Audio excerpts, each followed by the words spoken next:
We can talk to Camille Wallen, who is Director of Strategy at the landmine charity, the Halo Trust. Good morning to you. How important is this? This is a really significant moment. As we saw in 1997, Princess Diana really helped raise awareness of the issue of landmines and the plight that people who live with landmines have every day. And she really brought that to global attention. It effectively transformed what we do, and it transformed it for those people. They really felt they were being heard and that their plight was seen.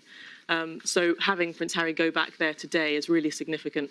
He's helping to not only remind the world that landmines aren't just a thing of the past, but actually decades after conflict, they remain in the ground and they continue to threaten people's lives.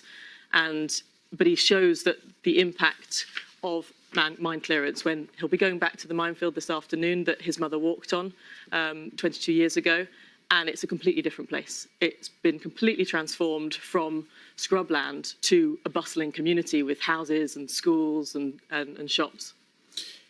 It's interesting, isn't it? Because we know that Diana's visit made a big difference, but I guess what he's doing today is saying it might have made a difference, but this is still a massive problem.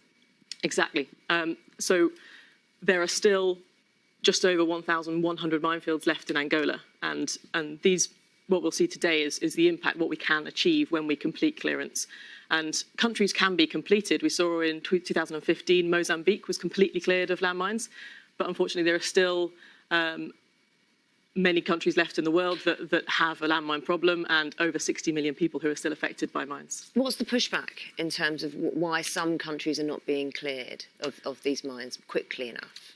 There are varying factors. I think predominantly often we see issues of access when insecurity prevents us from getting in and clearing the mines, but also that it's not the mine issue isn't high enough up the political agenda. So it's about getting that political engagement that we're really trying to. But then you mentioned some countries that have done that. So how come they've embraced that, so to speak?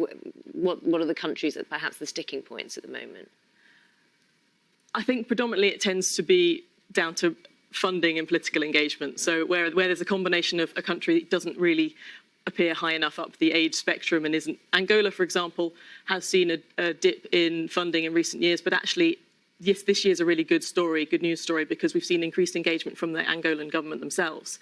And they've committed $60 million to clear all the minefields down in the southeast where Prince Harry is this morning. And of course, when you see Prince Harry, or the government sees Prince Harry there, that's almost like the reward for it, isn't it? And the incentivisation. Exactly.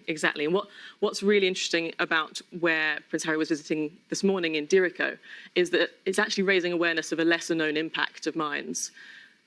It's in an area in the headwaters of the Okavango Delta, and it's one of the most rich biodiverse areas in the whole of Africa. And by clearing the landmines there, with the assistance from the Angolan government contribution, but also we're seeking other funding to complete that job, there'll be new national parks that will open, and it will open up space for conservation as well. See, he's got the protective jacket on there. I mean, this is dangerous work that your guys are doing out there, isn't it? I mean, finding the mines, diffusing the mines, and then guaranteeing that it's clear. I mean, can you ever be sure that an area is safe? Well, we work to really, really high standards, really stringent standards, and every centimetre of land is run over at least 2 or 3 times in terms of quality checks.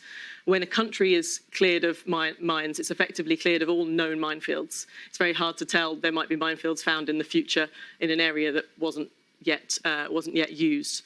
But that's why we need to constantly keep putting the pressure on and raising awareness that this is an issue that still needs funding, still needs political attention, still really needs that engagement, but it can be done. It's something that can be achieved, as we saw with Mozambique, and we really hope that Angola can achieve its landmine-free goal by 2025.